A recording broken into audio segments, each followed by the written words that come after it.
Good morning मित्रों। ધોરણ 12 physics અને શરૂ છે આપણું ચેપ્ટર નંબર 5 ચુંબકત્વ અને દ્રવ્ય।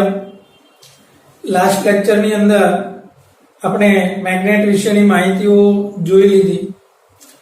હવે મિત્રો આજના પ્રશ્નની અંદર આપણો ટોપિક નંબર છે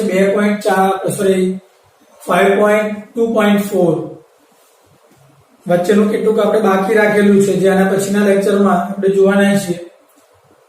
મિત્રો આજનો પ્રશ્ન આપણો 15 અને 16 તમારી જે બુક તમને આપવામાં આવેલી છે જે મટીરીયલ કુમાર પ્રકાશનની એમાં 15 અને 16 નંબરના પ્રશ્નમાં એક કોષ્ટક આપેલું છે જેમાં વિદ્યુત ક્ષેત્ર અને ચુંબકીય ક્ષેત્ર આગળના લેક્ચરમાં આપણે જોઈ બે પ્રકારની ડાયપોલ હતી।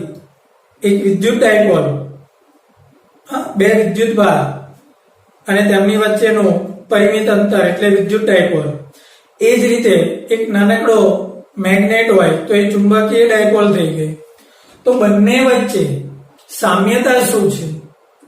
મિત્રો વિદ્યુત ક્ષેત્રમાં જેટલું બી તમે આપણે જોઈ ચૂક્યા છો જરા એકવાર રિપીટ કરી લઈએ। એ બધી જ વસ્તુ ચુંબકીય ક્ષેત્રમાં આપણને મળે છે।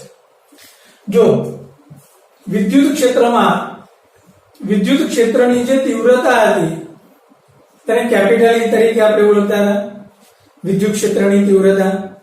તો એ જ રીતે ચુંબકીય ક્ષેત્રમાં આપણને ચુંબકીય ક્ષેત્રની તીવ્રતા કેપિટલ B મળશે। લાસ્ટ લેક્ચરમાં આપણે જોઈ ગયા જે રીતે વિદ્યુત ભાર હતો આપણી પાસે જે ડાયપોલ બનતી હતી આ પ્લસ q આ માઈનસ q અને બંને વચ્ચેનું અંતર 2a। તો એ જ રીતે આ બાજુ આપણે વિચારીએ તો આ બાજુ ધ્રુવમાન qm અને આ મેગ્નેટનું આ બીજું ધ્રુવમાન qm અને તેની વચ્ચેનું અંતર 2a અથવા તો 2m। ઓકે, તો વિદ્યુત ભાર જે છે તેવું જ આ બાજુ આપણી પાસે ધ્રુવમાન છે એટલે ચુંબકીય ક્ષેત્રમાં ધ્રુવમાન।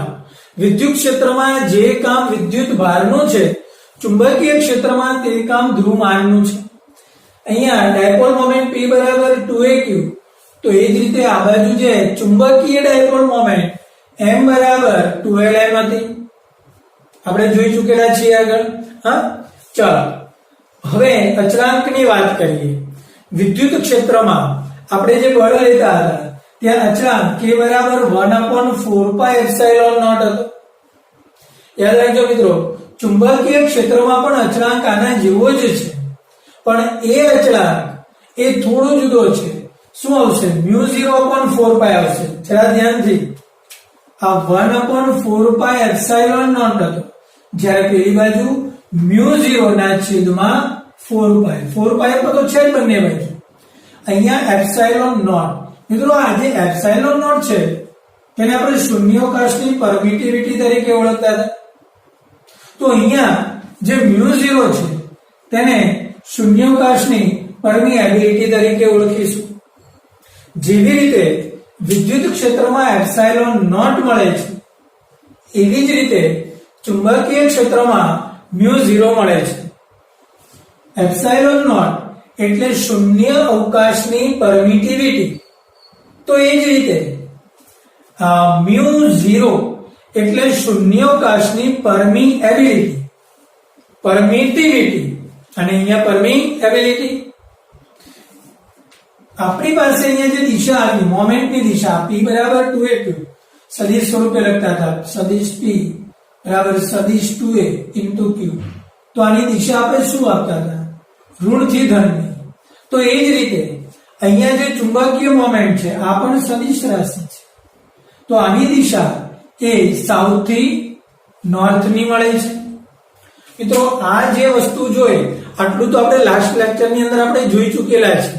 ફરી પાછું રિપીટ કરું શું હતું આ બાજુ વિદ્યુત ક્ષેત્ર A ચુંબકીય ક્ષેત્ર B વિદ્યુત ભાર Q ચુંબકીય ધ્રુવમાન qm વિદ્યુત ડાયપોલ મોમેન્ટ P બરાબર 2aq ચુંબકીય ડાયપોલ મોમેન્ટ 2l * qm અચળાંક 1/4πε0 અચળાંક μ0/4π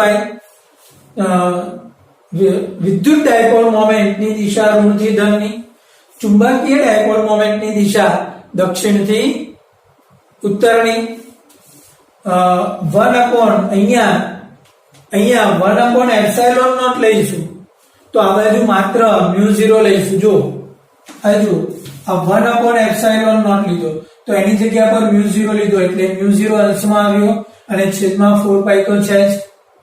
ચાલો હવે જરાક આગળ વધીએ. તમે ચેપ્ટર 1 ની અંદર જોઈ ગયા કે બે વિદ્યુતભારો Q1 અને Q2 હોય અને તેની વચ્ચેનું અંતર r હોય તો બળ કેટલું લાગે. હા, આ રીતે એક વિદ્યુતભાર Q1 અને આ બીજો વિદ્યુતભાર Q2 અને અંતર r હોય તો બળ કંઈક આ રીતે લાગે 1/4πε0 Q1 Q2 r². હતું આ વિદ્યુતીય બળ હતું માટે આપણે આને Fe તરીકે લખતા હતા, બરાબર ને? ઓકે, તો આ જ રીતે જો મારી પાસે કોઈ ચુંબકનો આ બાજુ ધ્રુવમાન Qm1 હોય અને આ બાજુ બીજા ચુંબકનું ધ્રુવમાન Qm2 હોય અને આ બંને ધ્રુવમાન વચ્ચેનું અંતર જો r હોય તો તેમની વચ્ચે લાગતું બળ એ Fm બરાબર આ 1/4πε0 ની જગ્યા પર μ0/4π લાગે. Q1 Q2 ની જગ્યા પર Qm1 Qm2 લાગે અને છેદમાં અંતર r² લાગે. એક્ઝેક્ટલી સરખું છે. બે વિદ્યુતભારો વચ્ચેનું અંતર r તો બળ કેટલું આવે 1/4πε0 Q1 Q2/r². તો પહેલી બાજુ સિમ્પલ બે ધ્રુવમાન Qm1 Qm2 અને તેમની વચ્ચેનું અંતર r તો બળ કેટલું લાગે μ0/4π 2m Qm1 Qm2/r². હવે છે વાત સમજમાં? ઓકે, ત્યાર પછી મિત્રો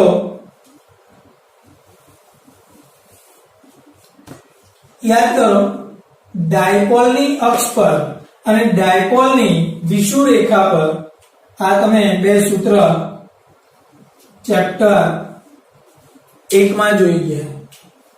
ડાયપોલની અક્ષ પર વિદ્યુત ક્ષેત્રનું સૂત્ર શું હતું? આ રીતે ડાયપોલ હોય આ પ્લસ q આ માઈનસ q અને આ અંતર 2a. તો ધારો કે મારે અહીંથી r અંતરે આવેલા બિંદુ P પાસે વિદ્યુત ક્ષેત્ર જોઈતું છે. ઓકે, તો એ ડાયપોલની અક્ષ પર થાય. શું હતું સૂત્ર? 2p.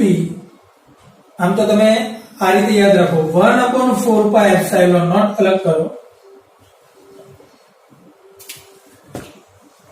1/4πε0 into 2p/r³. શું લખશો? 1/4πε0 2p/r³. ઓકે, પણ ત્યાં r is very greater than a, એટલે કે આ અંતર a અને આ અંતર પણ a. તો આ a કરતા r ખૂબ મોટો હોય ત્યારે આ સૂત્ર ચેપ્ટર 1 માં જોઈ ચૂકેલા છો તમે. આ ડાયપોલની અક્ષ પર થયું. અચ્છા, જો તમારે ડાયપોલની આ વિષુવ અક્ષ થઈ અને તમારે આ બિંદુ પાસેનું અંતર ધારી લો કે આ r છે, તો આ બિંદુ પાસે જો તમારે વિદ્યુત ક્ષેત્ર જોઈતું હોય તો એનું સૂત્ર શું લેતા હતા? 1/4πε0 minus p/r³. એ શરત r is very greater than a. ફરી પાછું આ બંને સૂત્ર તમે સાબિત કરી ચૂકેલા છો ચેપ્ટર 1 માં. આ છે ડાયપોલની અક્ષ પર વિદ્યુત ક્ષેત્ર અને આ છે ડાયપોલની વિષુવ અક્ષ પર વિદ્યુત ક્ષેત્ર. શરત એ કે r is very greater than a. તમારી બુકમાં જે કોષ્ટક છે ત્યાં અહીંયા l છપાયું છે, આપણે એ કરીશું. ઠીક છે? ઓકે, આ તો વિદ્યુત ડાયપોલની વાત થઈ. જો આવી જ રીતે મારે મેગ્નેટિક ડાયપોલની વાત કરવી હોય, આ મેગ્નેટ છે, આ બંને બાજુના ધ્રુવમાન qm છે અને આ ટોટલ લંબાઈ 2l છે. તો મિત્રો આ તેની અક્ષ કહેવાય. તો તેની અક્ષ પર ધારો કે અહીંથી આ અંતર r છે, મારે અહીંયા ચુંબકીય ક્ષેત્ર જોઈતું છે. આની જેમ જ આ ડાયપોલ આ અક્ષ પર r અંતરે વિદ્યુત ક્ષેત્ર. તો એવી જ રીતે અહીંયા આ બિંદુ P પર જો મારે ચુંબકીય ક્ષેત્ર જોઈતું હોય તો એક્ઝેક્ટલી આના જેવું 1/4πε0 એની જગ્યા પર μ0/4π. હવે જો વાત સમજમાં ચાલો.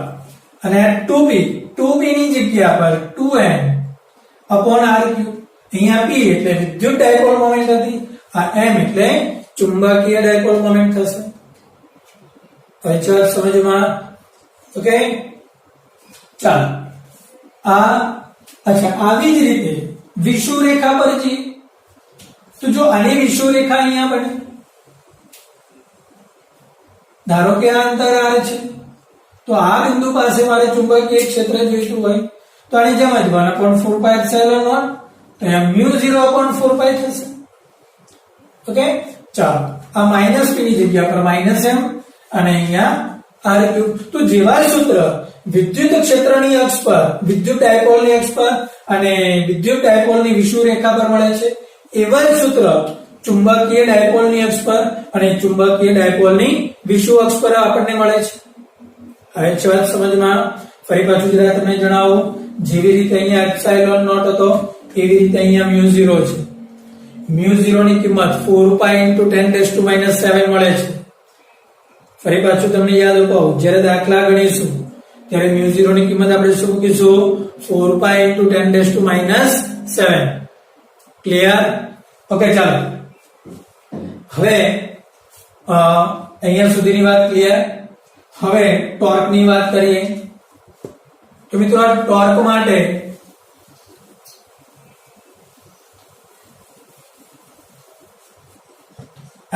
માટે તમે થિયરી ભણી ગયા.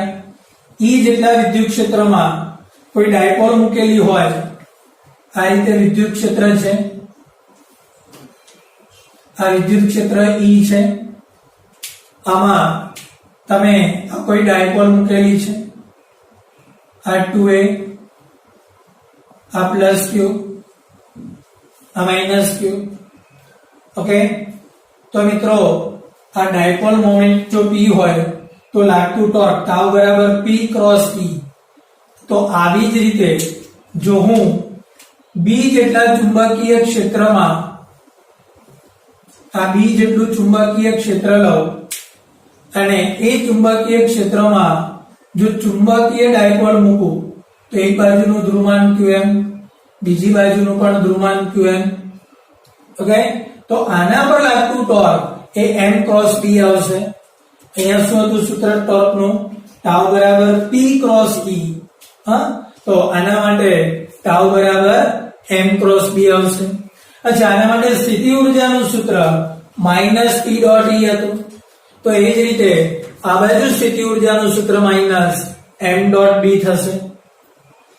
ફરી પાછું torque p × e, torque m × b, સ્થિતિ ઊર્જા -p.e, સ્થિતિ ઊર્જા -m.b. અચ્છા, અહીંયા તમે ભણી ગયા કે તમારી ડાયપોલ θ1 થી θ2 નું ભ્રમણ કરે તો એ દરમિયાન થતું કાર્ય W બરાબર PE cos θ1 - cos θ2 રહેતું. તો એ જ રીતે જો આ તમારી ડાયપોલ એ ભ્રમણ કરે θ1 થી θ2 સુધીનું, તો અહીંયા આપણને મળતું કાર્ય એ PE ની જગ્યા પર MB cos θ1 - cos θ2 મળશે. હવે છે વાત સમજમાં. તો વસ્તુ ક્લિયર છે. જો વિદ્યુત ક્ષેત્રના આ બધા કિસ્સા તમારી પાસે ક્લિયર હશે, બધા સૂત્ર ક્લિયર હશે, તો ચુંબકીય ક્ષેત્રના સૂત્ર તમારે યાદ પણ નહીં રાખવા પડે, ઓટોમેટિક રીતે યાદ રહી જશે. આમાં P છે તો આમાં M છે, આમાં Q છે તો આમાં Qm છે, આમાં એપ્સિલોન નોટ છે તો આમાં 1/epsilon નોટ છે તો આમાં μ0 છે, આમાં 1/4 એપ્સિલોન નોટ છે તો આમાં μ0/4 છે. હવે ચલો સમજમાં. ઓકે, વિદ્યુત ક્ષેત્ર E તો કે ચુંબકીય ક્ષેત્ર B છે. ઓકે, તો આ થયો આપણો પ્રશ્ન નંબર 15 અને 16. ચાલો વધી આગળ. ઓકે મિત્રો, તો ત્યાર પછી આપણો જે ટોપિક છે ટોપિક નંબર 5.2. તો મિત્રો 5.2.2 અને 5.2.3 આ જે બંને ટોપિક જે છે મતલબ કે ગજ્યો ચુંબક અને સોલેનોઇડ તેમની સરખામણી કરવાનો ટોપિક આપણા અભ્યાસક્રમમાંથી નીકળી ગયો છે. તો મિત્રો કેટલાક ટોપિક એવા હોય છે કે જેને જાણવા જરૂરી છે, અભ્યાસક્રમમાંથી ભલે નીકળી ગયો પણ એને જાણવો જરૂરી છે. તો આ જે ટોપિક જે છે એ આપણે જેડબલ્યુ અને નીટ માટે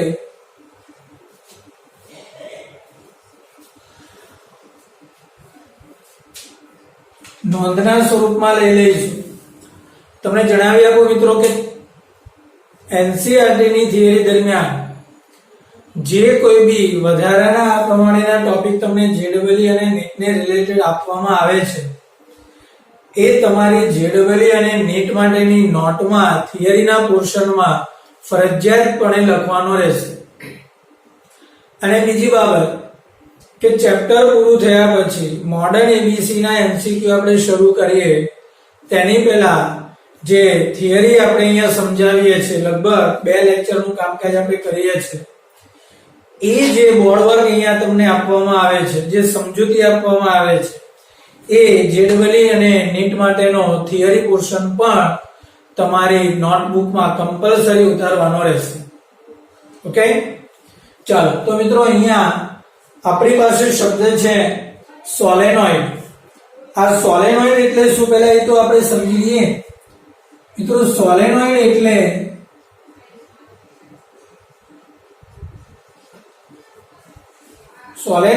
એક અવાહક નળાકાર હોય.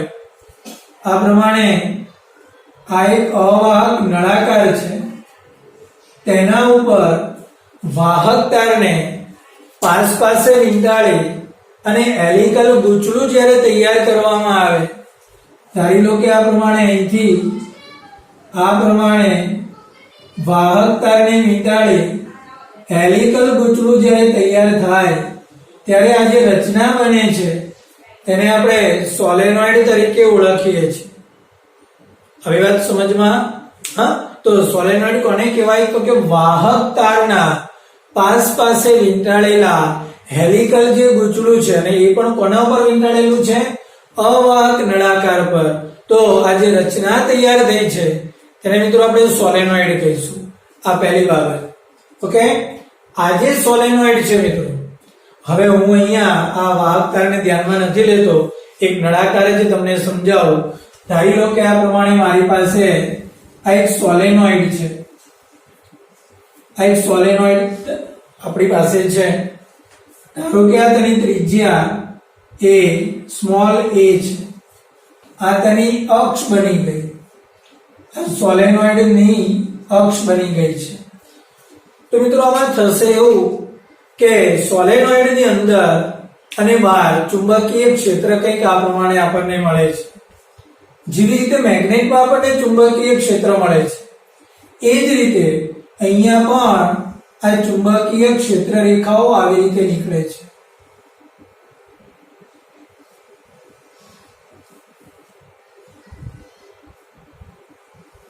અને આ ક્ષેત્ર રેખાઓ પોતાની જ ક્ષેત્ર રેખાઓ પોતાની સાથે આ રીતે સંકળાય છે. તો આ જ વસ્તુ મિત્રો આપણી પાસે મેગ્નેટમાં પણ થતી હતી. દાખલા તરીકે મારી પાસે મેગ્નેટ છે. ઓકે, તો આ મેગ્નેટની અંદર આ રીતે ક્ષેત્ર રેખાઓ આપણને જોવા મળતી હતી. તો બંનેમાં સમાનતા છે. ઓકે, મેગ્નેટની અંદર પણ ક્ષેત્ર રેખાઓ એક છેડેથી નીકળે છે અને બીજા છેડા પર દાખલ થાય છે. સોલેનોઇડમાં પણ એવું થયું. તો મિત્રો આ જે સોલેનોઇડ છે એ આપણા માટે એક પ્રકારનો મેગ્નેટ છે. હવે વાત સમજમાં, જે સોલેનોઇડ છે એનું બિહેવિયર એ મેગ્નેટના બિહેવિયર જેવું જ છે, બંને સેમ ટુ સેમ છે, કોઈ ફરક નથી. ઓકે, આ જે સોલેનોઇડમાં અહીંથી જ્યારે વિદ્યુત પ્રવાહ પસાર થાય ત્યારે આ ચુંબકીય ક્ષેત્ર રેખાઓ ક્રિએટ થાય. જો વિદ્યુત પ્રવાહ પસાર ન થતો હોય તો આવું ચુંબકીય ક્ષેત્ર બનતું નથી. ફરક આટલો છે કે આમાં આ ચુંબકીય ક્ષેત્ર કાયમી છે, જ્યારે આમાં આ ચુંબકીય ક્ષેત્ર કાયમી નથી. આટલું બંનેમાં ફરક છે. બાકી બંને એક્ઝેક્ટલી, આને તમે મેગ્નેટ તરીકે પણ ઓળખી શકો છો. સમજમાં, આની પણ લંબાઈ તમે જુઓ, આની લંબાઈ પણ 12 કહો, આની લંબાઈ પણ તમે 12 કહી શકો છો. સમજમાં ચિત્ર થાય છે ક્લિયર? ઓકે, તો સોલેનોઇડ એટલે પાસે વીંટળેલા વાહકતારનું હેલિકલ ગુચ્છું એટલે સોલેનોઇડ. સોલેનોઇડની અંદર પણ મેગ્નેટની જેમ જ ચુંબકીય ક્ષેત્ર ક્રિએટ થાય છે, જેમાં એક છેડામાંથી ક્ષેત્ર રેખા બહાર નીકળે છે અને બીજા છેડા પર ક્ષેત્ર રેખાઓ અંદર દાખલ થાય છે. ફરક એટલો છે કે વિદ્યુત પ્રવાહ બંધ થાય તો ચુંબકીય ક્ષેત્ર પણ બંધ થાય છે. આવી વાત સમજમાં? ઓકે, આ ઉપરાંત બંને વચ્ચે થોડી સમાનતા બીજી પણ આપણી પાસે છે, એ જરા આપણે ચેક કરી લઈએ.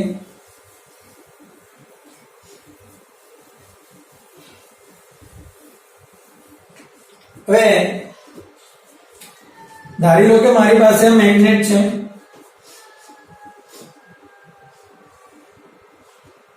ઓકે, તો મેગ્નેટને આપણી પાસે બે ધ્રુવ હતા, નોર્થ અને સાઉથ. ઓકે, તો મેગ્નેટને બંને બાજુ આપણી પાસે ધ્રુવમાન પણ હતા. ધારો કે આ જે ધ્રુવમાન છે એ qm, આ ધ્રુવમાનને પણ આપણે શું કહીશું? qm, અને આ બંને વચ્ચેનું અંતર એ 2l. તો મિત્રો આના માટેની મોમેન્ટમ એ શું થાય? તો મિત્રો આના માટેની મોમેન્ટમનું સૂત્ર m of m કહીશું. મોમેન્ટમ એટલે m, પણ m એટલે કોની? મેગ્નેટની. મેગ્નેટની મોમેન્ટમ બરાબર 2l into qm. એ હમણાં જ આપણે જોઈ ગયા. હવે વાત સમજમાં, આ મેગ્નેટની ડાયપોલ મોમેન્ટ થઈ. શું થયા મિત્રો? મેગ્નેટની ચુંબકીય ડાયપોલ મોમેન્ટ. ઓકે, આવી જ રીતે જો મારી પાસે એક સોલેનોઇડ હોય, આ સોલેનોઇડ છે, અહીંયા ફરી પાછું તમને સમજાવી આપું કે આ પ્રમાણેનો તાર વીંટળાયેલો છે. ધારો કે લંબાઈ 2l છે. તો મિત્રો આને પણ બંને છેડા પર ધ્રુવો ક્રિએટ થશે, નોર્થ અને સાઉથ, અને બંને છેડા પર ધ્રુવમાન પણ ક્રિએટ થશે, અને એ ધ્રુવમાનને આપણે qs તરીકે ઓળખીશું. આ ધ્રુવમાન qs, આ ધ્રુવમાન પણ qs. આવી વાત સમજમાં? અહીંયા નોર્થ અને સાઉથ, અહીંયા પણ નોર્થ અને સાઉથ ક્રિએટ થઈ જશે. તો મિત્રો જેવી રીતે આની ડાયપોલ મોમેન્ટ મળી, એ જ પ્રમાણે આના માટે પણ ડાયપોલ મોમેન્ટ મળશે, અને એ ડાયપોલ મોમેન્ટને આપણે ms કહીશું. આ mm મેગ્નેટની મોમેન્ટ, સોલેનોઇડની મોમેન્ટ, અને આનું સૂત્ર આપણે લખીશું 2l into qs. હવે વાત સમજમાં મિત્રો? તો આ ડાયપોલ મોમેન્ટ એ કોની થઈ ગઈ? સોલેનોઇડની.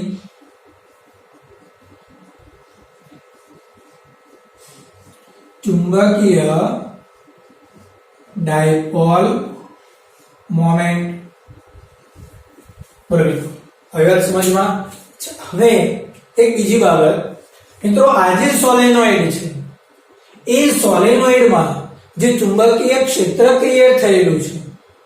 ઓકે, હવે એ ચુંબકીય ક્ષેત્રને કારણે આ સોલેનોઇડમાંથી ધારી લો કે વહેતો વિદ્યુત પ્રવાહ I છે. ધારો કે કુલ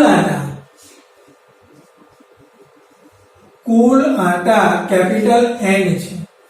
આજે તમે જુઓ છો આ એક વાહકતાર છે, સોરી, જે નળાકાર પર જે વાહકતાર વીંટળાયેલા છે. ધારો કે કુલ આંટા કેટલા છે?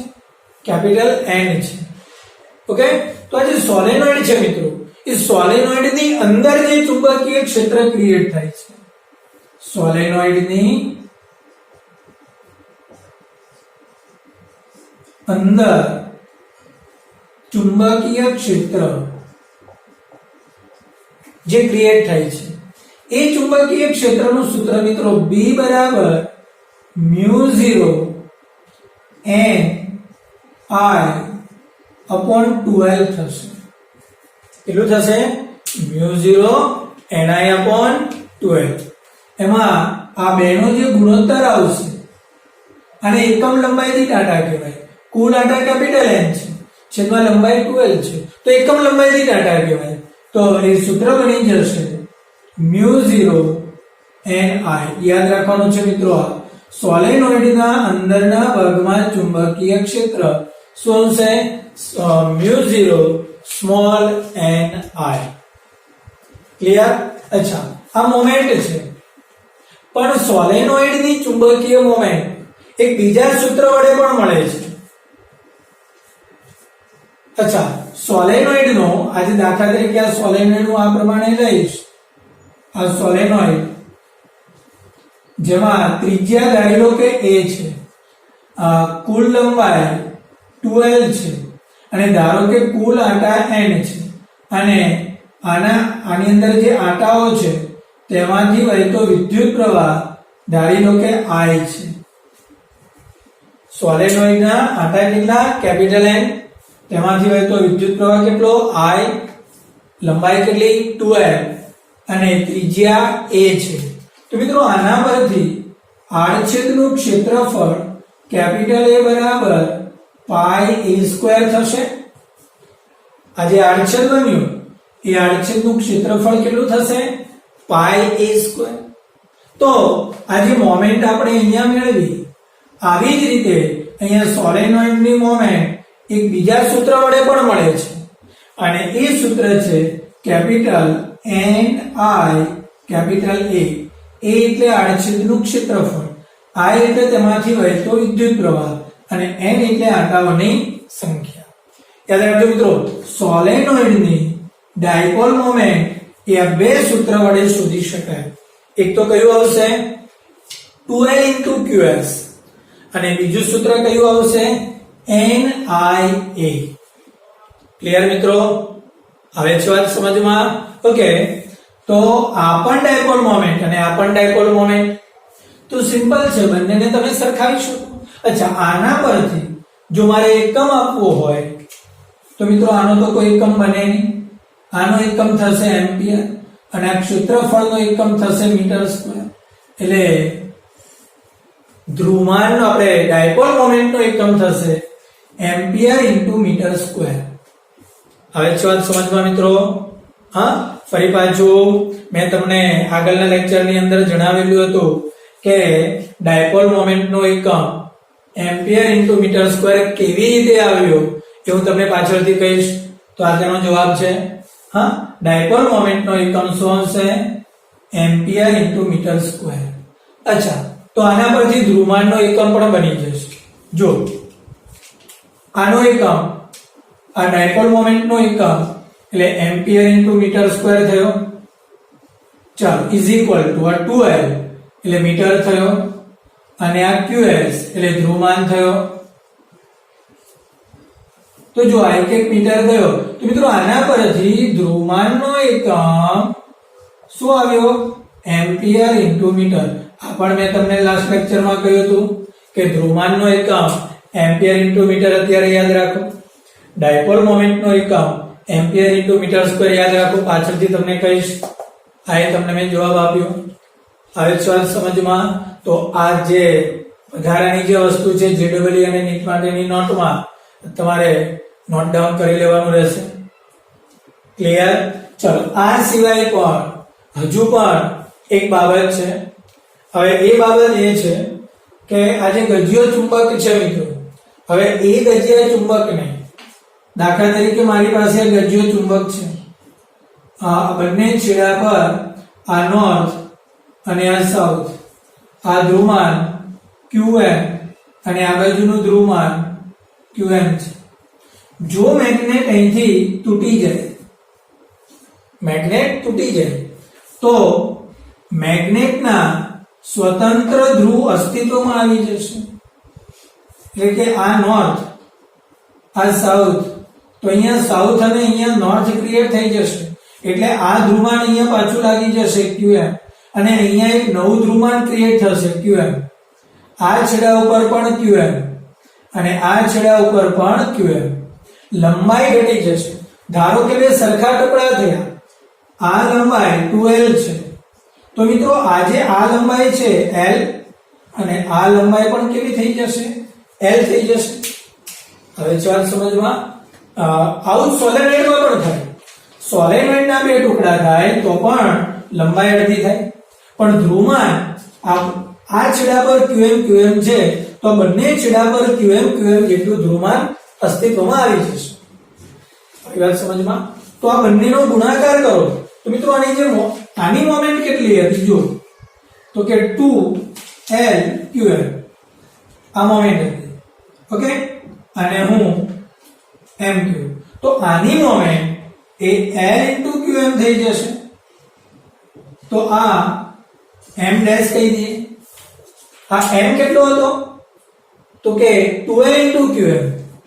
તો આના માટે તો કે qm l થઈ ગયો. તો મિત્રો ડાયપોલ મોમેન્ટ જો અડધી થઈ ગઈ. એટલે સોલેનોઇડ કે મેગ્નેટ જ્યારે લંબાઈને લંબરૂપે જ્યારે વચ્ચેથી બે ટુકડા થાય તો ધ્રુવમાન બદલાતું નથી. ધ્રુવમાન qm હતું તો qm જ રહે છે, પણ લંબાઈ બદલાવાને કારણે મોમેન્ટ અડધી થાય છે. ક્લિયર? સોલેનોઇડમાં પણ આવું થશે. ઓકે, ચાલો આ જ રીતે જો હું આ મેગ્નેટના વચ્ચેથી બે ટુકડા કરું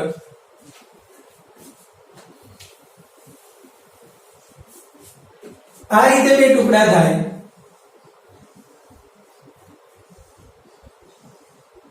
તો ત્યાંથી જોજો આ ધ્રુવમાન અડધું થાય છે qm/2.